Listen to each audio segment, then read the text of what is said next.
please subscribe and don't forget to press the bell icon to get notified whenever we upload a new video.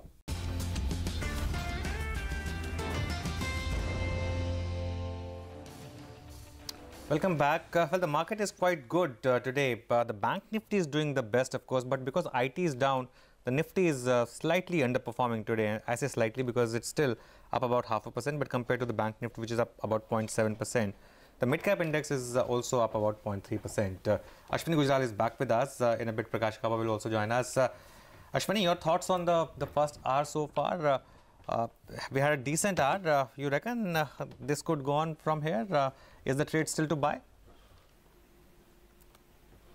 See, the large cap indices are kind of cooling off a little bit, but I think there's still lots of action on mid cap. So that way, I think tire stocks are still showing follow through. So CEAT is a buy with a stop of 1360, target of 1420. Escorts is a buy with a stop of 920, target of 955. And Hind Petro is a buy with a stop of 306, target of 321. Just one stock, Jubilant Food, has just broken out in the last 10 odd minutes. So I think that could make even fresh highs from here. But overall on the market, if you get a small decline, maybe towards 10,620, 650, that should allow you to buy. Similarly, a 100-point kind of shave off on Bank Nifty should allow you to get into long positions again. I think still too early to go short. Okay, I don't know if you mentioned MMM Financial, that stock also doing exceptionally well, Ashwini. Is there a trade in any of the other NBFCs and in MMFSL as well? See, today Bajaj Finance, etc. are coming off, but Diwan Housing, India Bulls Housing, like I mentioned, LIC Housing, they are doing well. So you have to be in the beaten up stocks if you have to make money in this market. Okay, well, the stock that's really broken out now is Edelweiss. Just pull up that chart. It's getting back to its all-time high of 325. Edelweiss Finance is the one I'm talking about. Suddenly, in the last 5-10 minutes, that stock has just zoomed there. Prakash Gaba is also with us. Prakash, any of these NBFCs that are worth trading now? And if not, anything else that you're looking at? I certainly would look at Edelweiss. You pointed it out. Certainly, it's going to around 330 zones. A matter of time. I like LIC. Yes, looking good. Can see a good up move to levels closer to 497. Stop below 485. And I also like Lupin among the pharma pack. Looks like it's inching its way forward. Target on the upside in the vicinity of 780. Stop below 753. Okay. Ashwini, a couple of more chart checks for you. On this PFC REC duo, big moves happening right now. See, everything that's beaten up, and particularly PSU type financials were beaten up more than the others. So these are, sporadic rallies which keep happening.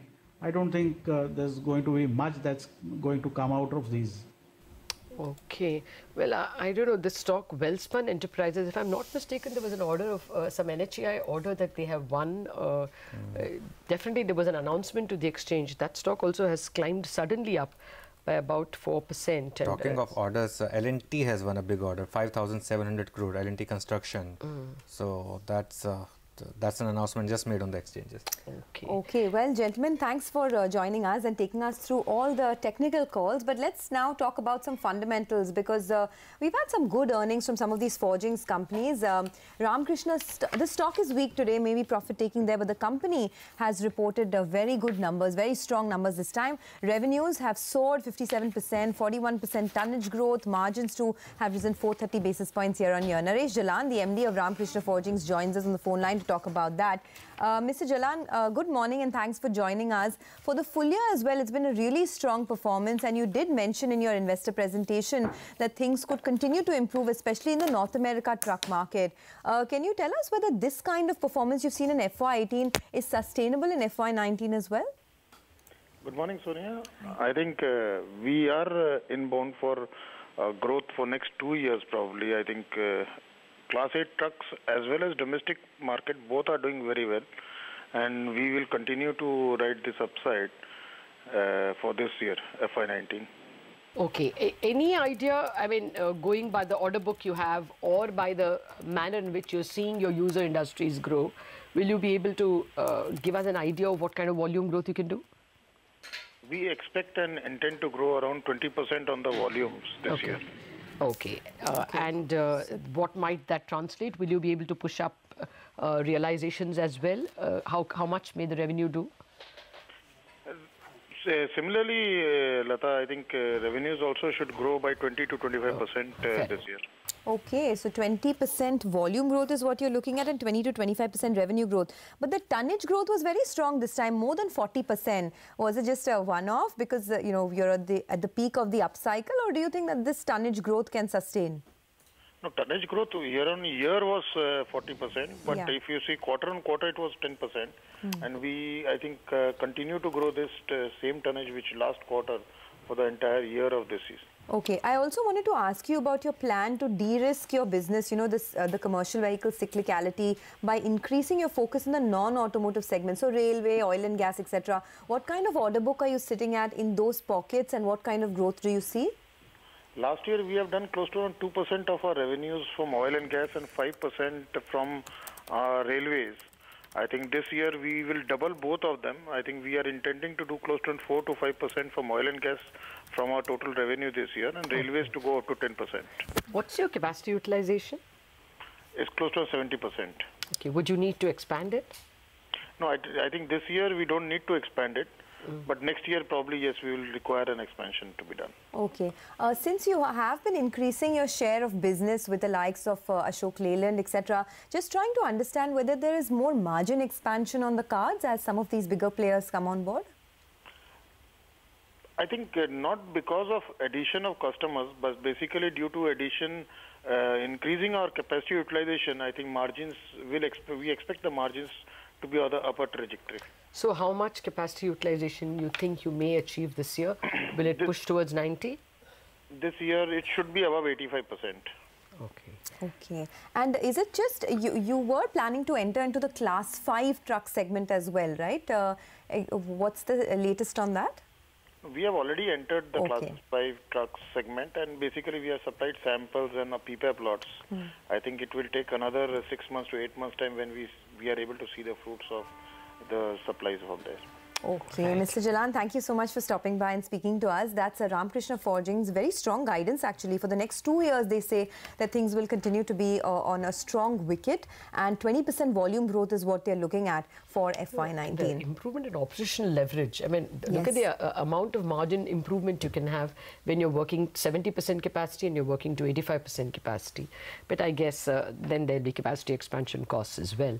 But Ramkrishna Forgings, again, a very good set of numbers. As we hit 10 a.m., just once again a chart check. The Nifty seemed to show a dip.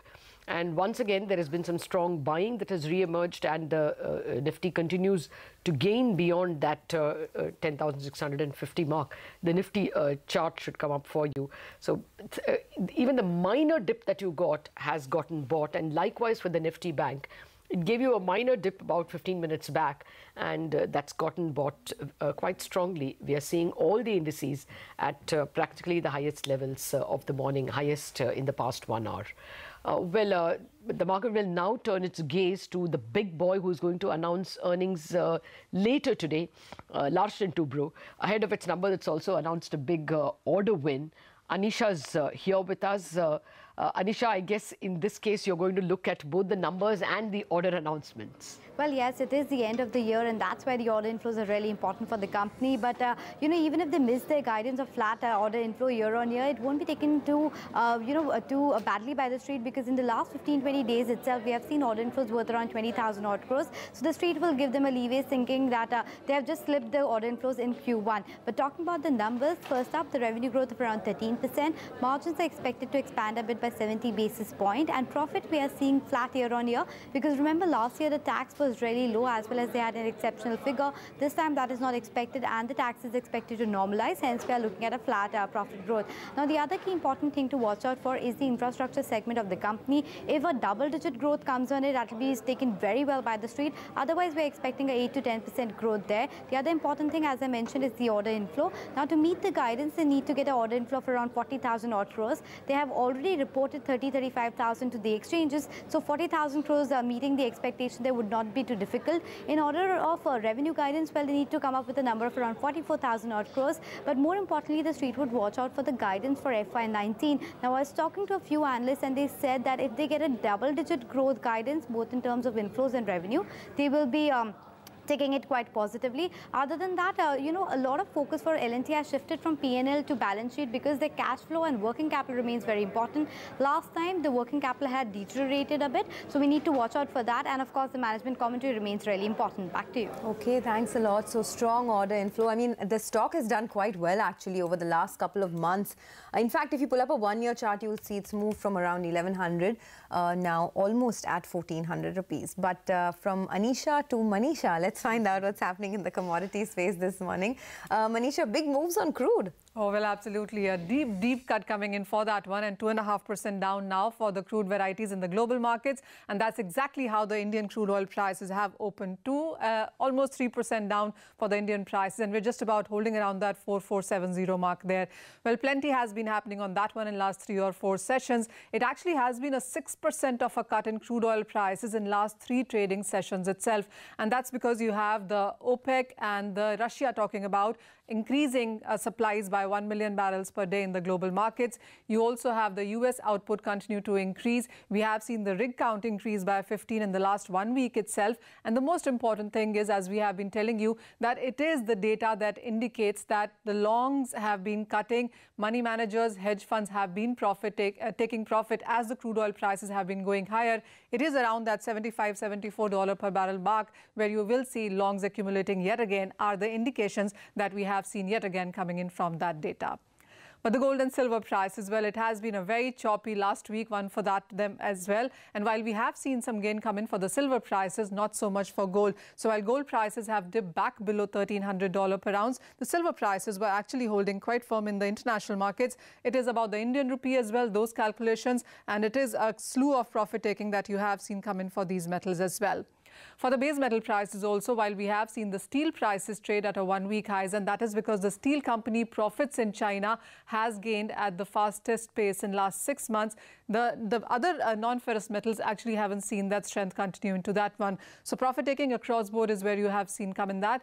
Lead prices, they gained by 7% in the previous week, but we have seen a weaker opening coming in for that.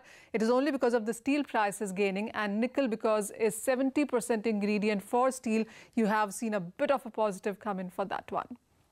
But it is sell calls across, and we have those trading strategies come in from Anand Rathi. They have a sell call in crude, in gold and in copper as well today. For crude oil prices, they're looking at downside targets of 4,420. The sell calls, as I said, continue for the other commodities as well. In case of gold prices, they have seen declines. For copper, 457 is the downside target that they're watching out for. So it really is no buy, as you can see in the commodity space today.